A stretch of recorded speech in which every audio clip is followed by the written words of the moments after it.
RadicalSoda. This is another one of those like in the middle boys where he's like, I don't think he's full-time yet, but he's getting there. One of the reasons I have been so conflicted on publicly talking about this person in a video is because of his thumbnails.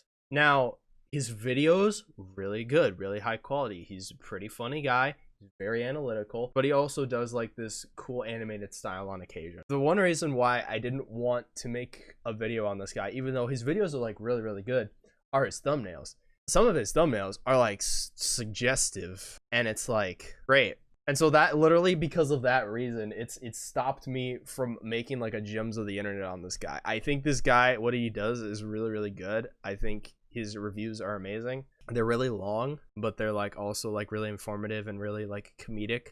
They're comedic in the way that reminds me of JonTron. In fact, I was even considering making a video about this guy called RadicalSoda, the JonTron of game reviews, you know? So if we ignore the thumbnail fact for just a second, if we ignore that, his more recent thumbnails are better, but like his older ones are kind of yikes.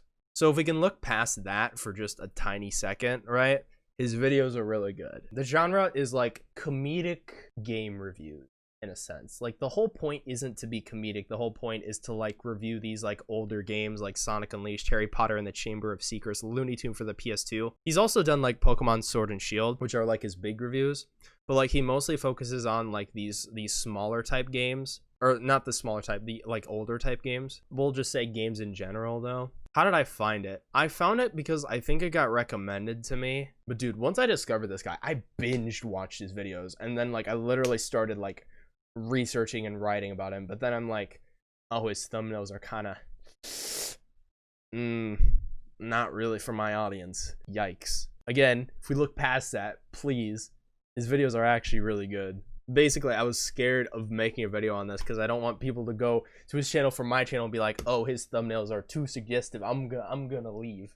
That was kind of what I was fearing. Visual quality's good. You know, he's been using green screen a lot more. Shows what he's talking about. Shows gameplay. He'll kind of cut back and forth sometimes between him and the gameplay. Most of the time it's gameplay. Audio quality is good. He'll have music on and off. It really depends on the video and like the pacing. He'll have the music cut out when he's telling a joke sometimes to really hone in on the fact that he's telling a joke, which I think is funny sometimes. I do a show on video games.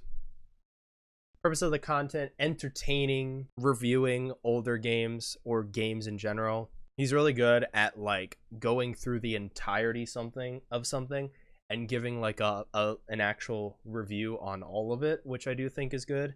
Purpose of the content is really to like inform in a very like deep divey way, which I think is interesting. Storyline, I mean, not really. Sometimes he'll have a storyline regarding like him in the videos. Like he has characters here and there that he'll do when he's not like showing the gameplay, so that way he can make like jokes and stuff, which is why I was like reminded of JonTron in that way, where he'll like cut back to him in real life and do like a comedic joke in some way. People like it because of the games that he's talking about. People like it because of the comedy. People like it because of his long hair. I mean, he's got some pretty nice hair. I'm a little jealous, but you know, whatever. Not necessarily a deeper meaning. That's not a bad thing. His videos are very like review based, very comedic, and that's good.